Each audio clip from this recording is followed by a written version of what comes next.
Boa noite, estamos começando hoje nesse dia 18, né?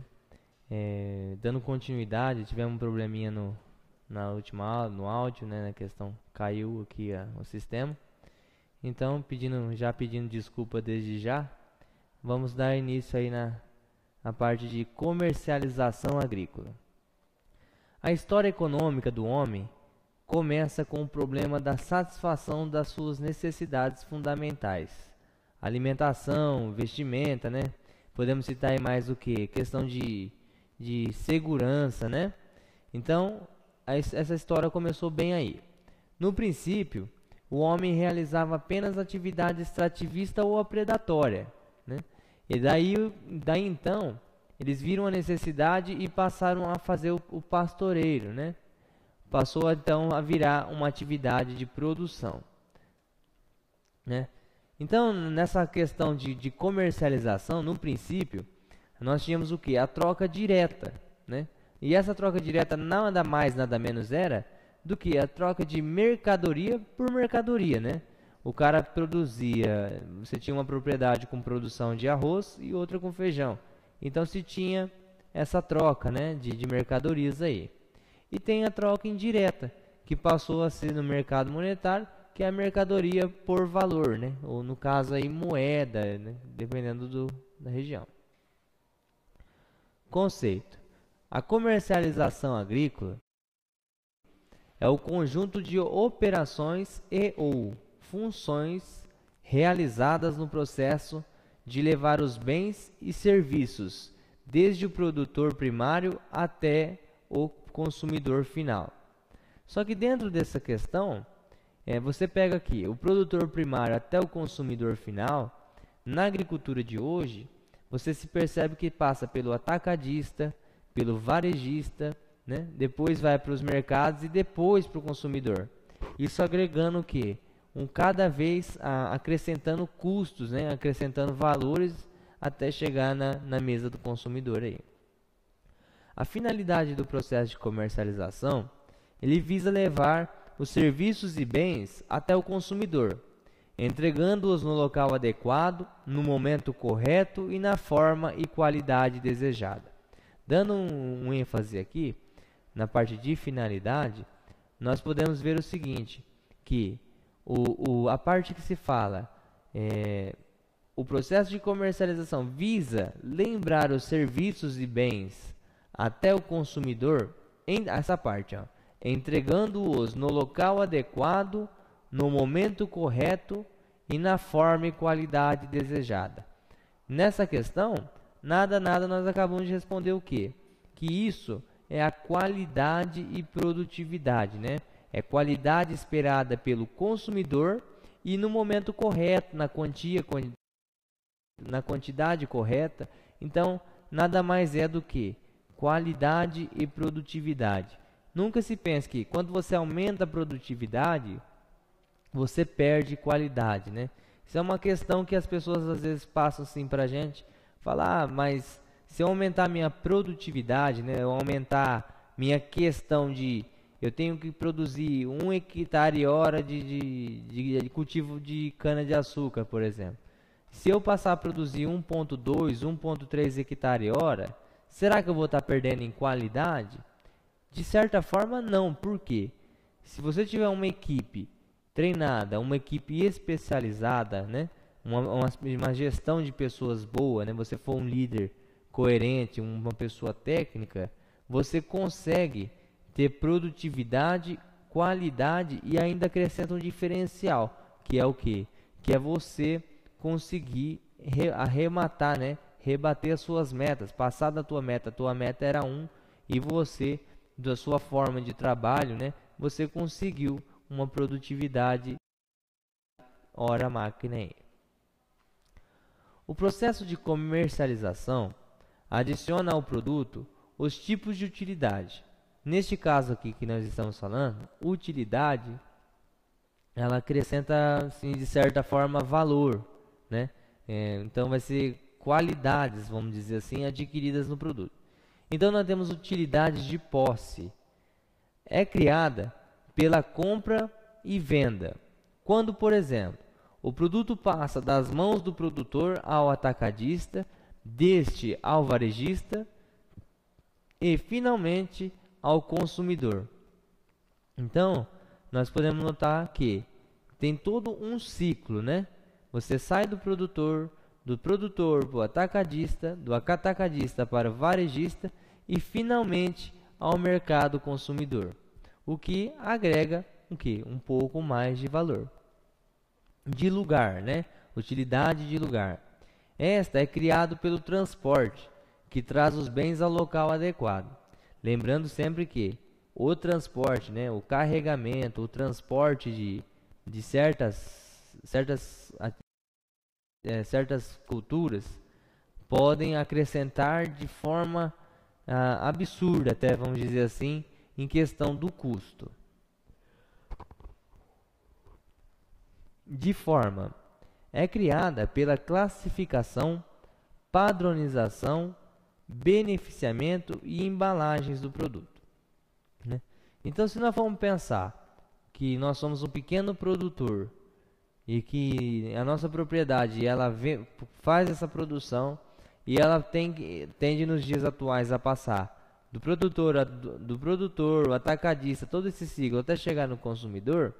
Se nós formos pensar que a utilidade de forma, que essa é criada pela classificação, padronização, beneficiamento e embalagens dos produtos, se nós conseguirmos pegar essa qualidade, essa utilidade de forma, né? Essa utilidade de forma e passar aqui em primeira instância aqui para cima, antes de posse, o que a gente como produtor conseguimos agregar? Conseguimos agregar mais valor e talvez, né? E talvez não, com certeza, né? Nós conseguiremos assim vender o nosso produto final, né? No caso, por exemplo, mandioca, né? Se a gente produzir mandioca e nós conseguir beneficiar, e o que vai ser o beneficiamento da mandioca? Vamos falar, vai descascar ela. Não, vai descascar e aí vai fazer você pode embalar, com certeza você vai ter que embalar. Então você já vai entregar um produto pronto para quê? Para o consumidor ou aqui para o varejista. Pelo menos você já vai pular uma sequência aí, você consegue agregar um pouco mais de valor. De quantidade. Utilidade de quantidade. Essa refere-se à oferta do produto na quantidade em que o consumidor necessita, né? Então podemos ver também que a quantidade ela é produtividade e qualidade, né? Porque você está enviando na quantidade em que o consumidor necessita. E de qualidade, que refere-se à apresentação do produto e às qualidades organolépticas do mesmo. Então, que palavra, né? Que coisa mais complexa. Então, a qualidade, características organolépticas, quer dizer cor, sabor, cheiro, né? Então, são as qualidades organolépticas mesmo. Se isso vai estar em condição, vai estar num cheiro agradável, né? A coloração boa, né? Então, é mais ou menos nesse sentido. Observação. É importante lembrar que cada utilidade adicionada ao produto mais tende a crescer o seu valor, pois essa adição gera um determinado custo. Comercialização, né? O processo de comercialização, para a maioria dos produtores, é muito complexo, pois ele subentende uma série de operações que visam tornar o produto perfeitamente apto ao consumo. Essas operações são chamadas de funções. Funções da comercialização. Olha, cabeção de boca. Função de comercialização. Colheita. É feita quando o produto já atingiu seu ponto adequado de comercialização. Padronização. O ato de padronizar consiste em se estabelecer um padrão unitário que represente todas as qualidades que se deseja atribuir a um produto e que daí para frente vai representar o modelo do mesmo. Classificação. Essa é feita com base nos padrões estabelecidos para os diferentes produtos. Então você classifica, no caso de granja, poedeira, né, de ovos aí, você tem ovos tipo A, tipo B, tipo C, extra, jumbo, né? Então você tem essa classificação já até mesmo no setor produtivo. Embalagens. Consiste no acondicionamento do produto em embalagens especialmente desenvolvidas para ele. Transporte. O transporte é a função que deve garantir a saída da produção de todos os pontos produtores e fazê-las chegar ao mercado. E depois do transporte nós temos a distribuição, que essa, né, é realizada pelos atacadistas e varejistas através de supermercados, feiras, né, garantindo o acesso do consumidor. Aqui aonde a gente já chega com o valor, né, demandado um pouco mais complexo. O beneficiamento é o preparo prévio que alguns produtos necessitam, né, de serem utilizados pelo consumidor. No caso, voltando ao exemplo da mandioca, que é descascada, embalada, né? O processamento adiciona qualidade nos produtos, né? Por exemplo, você processa a laranja, faz o suco, né? Armazenamento.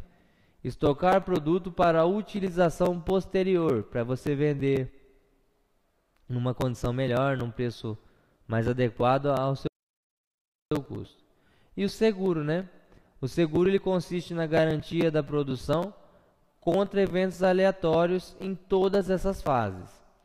Então, às vezes se passa assim, mas será que até o pequeno, né, que foi uma dúvida na sala de aula presencial, será que até o pequeno produtor ele faz o seguro da lavoura, né? Com certeza ele faz. No caso, o produtor que vai pegar um financiamento Pronaf. Dentro desse financiamento, as maioria das vezes já se tem o quê? Um seguro embutido, né? Então, ou até mesmo o cara tem que adicionar um seguro aí para ter um pouco mais de segurança. A propaganda. A propaganda é a função que visa maximizar a rentabilidade do produto na fase de comercialização, destacando suas qualidades, características em relação a produtos similares. Pesquisa de mercado. Possui importância básica na implantação e gerência da comercialização.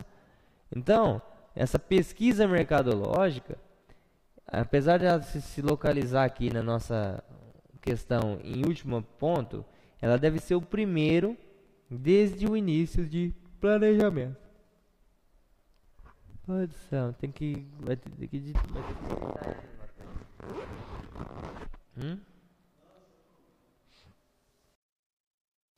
Conceito de comercialização. Comercializar é trocar diretamente um produto por outro qualquer.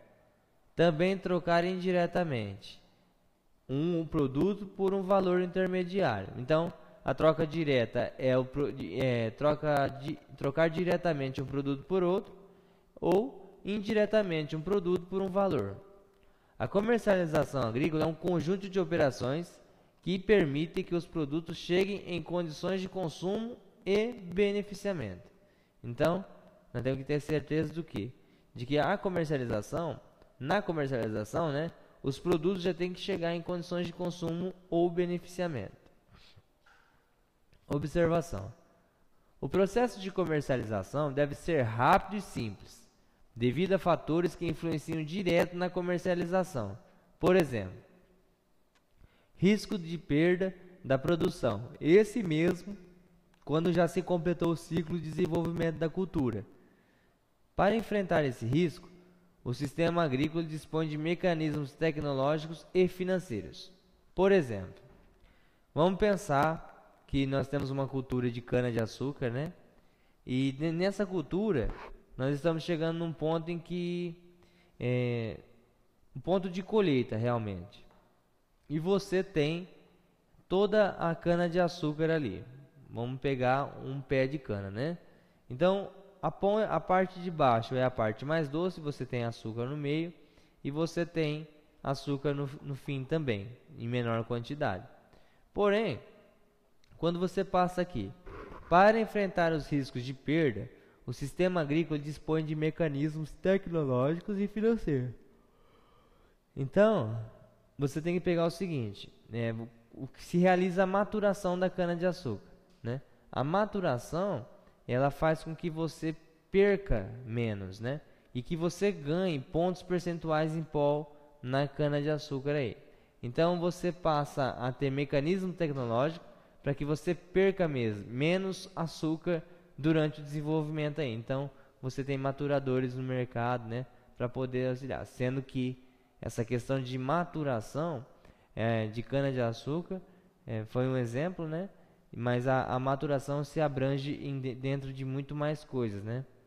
Então é bom um estudo bem firme em cima de maturação de cana aí. Esses mecanismos aumentam o custo de produção, porém diminui os riscos de perdas totais, garantindo a permanência da empresa no processo produtivo e a produção para o mercado consumidor. Análise de mercado. Nessa parte de análise de mercado, ela é muito interessante e deve se frisar bem em duas palavrinhas que nós vamos estar falando abaixo, que é essa parte de oferta e demanda, né? O que define o mercado é a presença de compradores e vendedores frente a frente, negociando seus produtos. Sendo o mercado o local onde ocorrem as transações comerciais representadas pelos produtores e compradores. Ponto, tá? Então, parte interessante esse. Às vezes a gente fala oferta e demanda. Mas é uma coisa tão complexa, uma coisa tão complicada, né? Mas com duas palavrinhas conseguimos definir isso aqui fácil. Os produtores representam a oferta, né? E os compradores representam a demanda pela mercadoria, né? Então, oferta e procura depende do preço. Quando o preço está baixo, a procura aumenta até a oferta diminuir. Então, quando o preço está baixo, a procura aumenta, né? O comprador aumenta até a oferta diminuir, o produto diminuir, né? Demanda alta, os preços sobem. Quando a procura está alta, os preços sobem. Porque todos querem a mercadoria, mas a sua quantidade não é suficiente. A isso chamamos lei da oferta e procura, né? Então, uma pesquisa interessante, né? Como você, na aula presencial, nós tivemos aí 2 trabalhos, né? Um sobre Fordismo e Toyotismo, e temos também um trabalho sobre cooperativismo. Então, um trabalho interessante para vocês aí que estão no EAD, né? Acompanhando a gente aí, seria pesquisar sobre essa lei da oferta e procura, que é uma lei, assim, é um tema que abrange muito, né? Cada um destes, o mecanismo do mercado. O mercado de um bem e ou serviço é constituído por todos os que desejam, consumidores e compradores. Cada um destes com sua individualidade. Consumidores querendo preços mais baixos e produtores querendo vender a preço mais alto. Daí então, acabam por resultar em uma conciliação. Análise da lei da oferta. À medida que o preço aumenta, a quantidade oferecida no mercado aumenta também. Os fatores que determinam a oferta são procura, preço do produto, preço dos fatores de produção, salários, né? Estado da tecnologia e concorrência. Então, uma frase que às vezes fica confusa. À medida que o preço aumenta, o preço do produto, tá? O preço aumenta, a quantidade do produto oferecida aumenta no mercado também, tá? E aí você tem esses fatores que determinam a oferta, né? Que são a procura. procura pelo bem, né? Preço do produto, o preço dos fatores de produção, os salários pagos, né? Os estados da tecnologia, concorrência, impostos e etc. Este último, né? Imposto que vai variar aí de acordo com cada região, cada micro, macro região. Curva da oferta. A curva da oferta é a relação entre os preços de mercado e as quantidades de bem que os produtores estão dispostos a oferecer. É uma relação crescente do preço, pois quanto mais elevado for o preço, maior a quantidade a ser oferecida. Mercado interno. O mercado será considerado interno em função à sua localização geográfica, ou seja, local onde o produto é comercializado. Assim, ele pode ser interno em relação ao município, micro ou macro região, estado ou até mesmo em relação a um país. Existem vantagens em se trabalhar no mercado interno, né? Que são que essa atividade ela permite um custo final mais baixo, devido à diminuição das despesas com armazenamentos, transportes e distribuição de uma demanda específica, que é mais facilmente reconhecida pelas suas necessidades e preferências. Então, você estando ali numa pequena cidade, você acaba sabendo a preferência do público-alvo, né? Então, você tem custos mais baixos porque você produz aquilo que o mercado-alvo, né, o público-alvo, vem buscando. Mercado externo. Será considerado externo também em função da localização geográfica. Ou seja, o produto é comercializado fora de uma determinada área, onde é normalmente comercializado. Pode ser considerado externo em relação igualmente ao município, micro ou macro região, estado ou até mesmo em relação a um país. Uma forma de ganhar ou ampliar o mercado externo é por meio da economia de escala ou de produção, em que o volume produzido é tão grande que os custos eles se diluem, né, e se dividem por milhares de produtos, tornando-os baratos e reduzidos. A desvantagem das conquistas destes mercados externos é a necessidade de se aumentar o prazo de comercialização, né, e cujas validades aí são limitadas e curtos intervalos aí. O mercado da concorrência perfeita ocorre quando o número de vendedores e compradores é tão elevado que não dá para quaisquer deles realizarem acordos ou combinações em relação ao preço. Nesse caso, a lei da oferta e da procura estabelece o preço. Então, esse é o mercado da concorrência perfeita, né? Quando você tem compradores e vendedores, né, em números elevados, e eles não conseguem realizar acordo de preço. Aí a lei da oferta e da procura é quem estabelece o valor. E o mercado da concorrência imperfeita?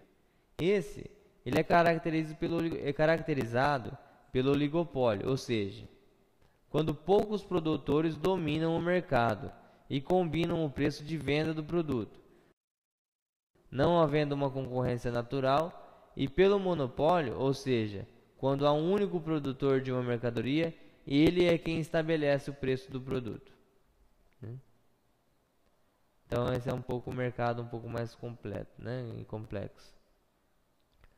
Mercado futuro é aquele onde o comprador e o vendedor podem estabelecer um contrato, especificando a mercadoria, a data de entrega, o local, o meio de transporte e de pagamento e qualquer outro elemento que as partes desejam incorporar ao contrato. Observação: somente commodity, né, são objetos de contrato futuro. Para uma mercadoria ser qualificada como commodity, ela deve preencher 3 características, né, e elas são: estar padronizada em um contexto internacional. As datas de entrega deverão ser estabelecidas entre comprador e vendedor. e ter possibilidade de armazenagem ou de venda em unidades padronizadas, né? Por exemplo, laranja como fruta, as laranjas não são commodity, porque elas são perecíveis e não podem ser armazenadas, né? No entanto, o suco de laranja pode, né? O suco de laranja concentrado e congelado pode.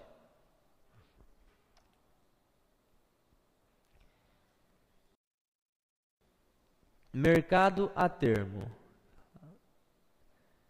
É uma curiosidade, né? Até o século XVII, o comércio se efetuava com base na presença física da mercadoria.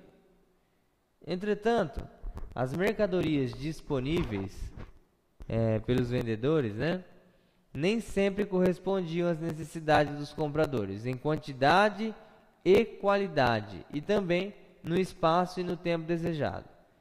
Deveria, sim, existir um modo de garantir o recebimento das mercadorias.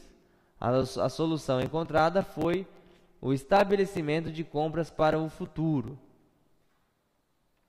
Foi criado, então, o mercado futuro, realizado por meio de contratos futuros, nos quais ficavam definidos os termos em que se dava a transação, daí o mercado a termo.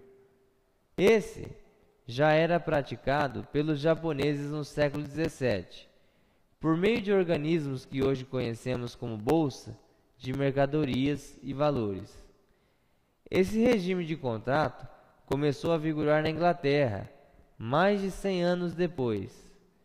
Seu surgimento deu em razão de graves problemas que ocasionavam a chegada irregular dos navios, né? Então tinha uma condição, às vezes chegava muito, às vezes não chegava, e quando chegava era muito volume, né? Os atrasos e as chegadas inesperadas causavam fortes oscilações no mercado disponível, né? Para resolver o problema, os negociantes reuniram-se na casa de um cavalheiro, Van de Bourse, né, de Bruges, cuja fachada senhorial ostentava o seu escudo de armas, que era constituído de 3 bolsas pintadas. Aí eles se reuniam para negócios. Ali eles se reuniam para negócios, né? E o lugar passou a se chamar de bolsa. A bolsa subentende-se o estabelecimento de um organismo que funciona dentro dela mesma, chamando caixa de liquidação de contratos. A caixa de liquidação de contratos é de importância capital no funcionamento desse sistema, pois ela é a responsável pelo perfeito cumprimento dos termos do contrato, que por parte do vendedor e quer por parte do comprador. A partir da organização dos negócios futuros, estabeleceram-se 2 mercados, o disponível e o termo ou futuro, né? Então, mercado a termo. Operações a termo entende-se aquelas que se caracterizam por contratos garantidos no tempo, por meio e garantias financeiras. Ambas as partes fazem um depósito financeiro por intermédio de um terceiro agente, chamado caixa de liquidação, com o qual as partes negociam. O mercado a termo, ao contrário do disponível, caracteriza-se pela informação. Hedging. Isso aí é proteção, né? Essa proteção, ela corresponde a um conjunto de operações comerciais feita em bolsa, sob contrato futuro, com o objetivo de salvaguardar, né, proteger uma posição de risco por meio de outra equivalente, mas em sentido contrário. Este é praticado na América do Norte, né, por lavradores, comerciantes industriais, exportadores e especuladores.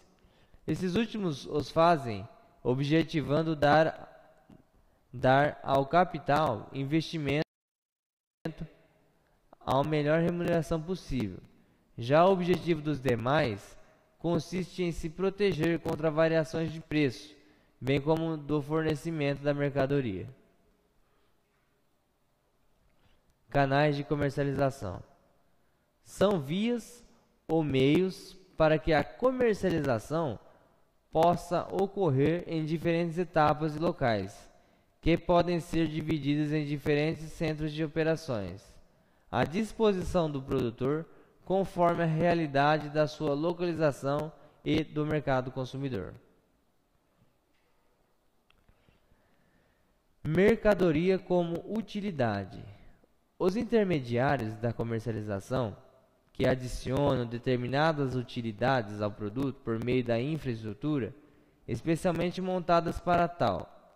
As características adicionadas ao produto pelo intermediário refere-se a lugar, tempo, forma, quantidade e qualidade. Vamos ver cada uma dessas abaixo. De lugar é a colocação do produto à disposição do consumidor no local onde costuma adquiri-lo, no mercado, na feira. Trata-se, portanto, do transporte do produto do local de produção para o mercado, sem o qual o consumidor não teria sua necessidade satisfeita. Tempo. Tempo, oferecer o produto ao consumidor no instante em que ele necessita. E a forma é a oferta do produto beneficiado ao consumidor na forma em que este possa utilizá-lo de imediato. E quantidade, ter o produto nas quantidades em que um consumidor necessita.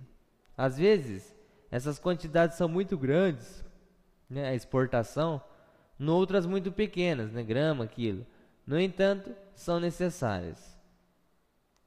E a qualidade, apresentar o produto com as qualidades organolépticas, ou seja, com cor, sabor, odor, etc. Centros de produção são canais de comercialização localizados no meio rural, responsáveis pela produção e venda dos produtos agropecuários no mesmo local. São as granjas, os sítios, as chácaras, os cinturões verdes, etc. Centro de concentração e consumo. Estes são canais de comercialização que concentram a produção agropecuária na área urbana para seu destino de venda e varejo, diretamente ao consumidor, ou diretamente à indústria. Centros de distribuição. Estes são canais de comercialização responsáveis pela distribuição eficiente dos produtos agropecuários por meio de infraestrutura específica, montado para esse fim. Por exemplo, mercados municipais, os CEAs, armazéns, associações para comercialização e etc. Intermediários e comerciantes são canais ou meios de comercialização representados pelo indivíduo, ou seja, o comerciante atuando quando a mercadoria existe.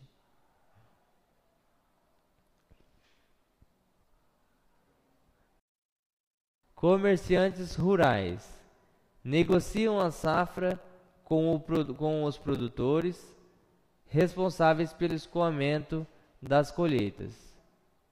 Então, os comerciantes rurais, eles negociam a safra com os produtores responsáveis pelo escoamento da colheita. Os atacadistas, estes operam nas grandes cidades, negociando a safra com os comerciantes rurais. Eles garantem o escoamento até os varejistas, tanto um como o outro classificam, selecionam, beneficiam o produto. Os varejistas, esses operam nos centros de distribuição e garantem a chegada do produto agropecuário até o consumidor. Agentes intermediários são canais ou meios de comercialização representados por indivíduos, também representantes de instituições comerciais, atuando sem a presença da mercadoria. Corretores aplicam a corretagem e comissários aplicam a comissão.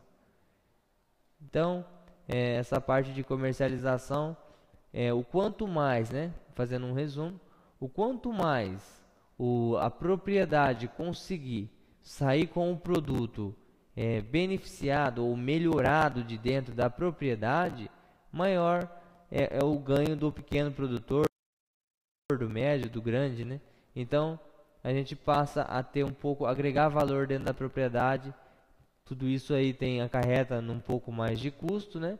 Porém, este custo ele tem que ser calculado, né, com custos fixos, variáveis, até se conseguir encontrar um ponto de equilíbrio, né? Nas próximas aulas aí, nós teremos vendo as organizações institucionais, né? E dando continuidade na agroindústria, formação de preços comerciais e é por isso. Então, muito obrigado, uma boa noite a todos, agradeço a presença de vocês aí.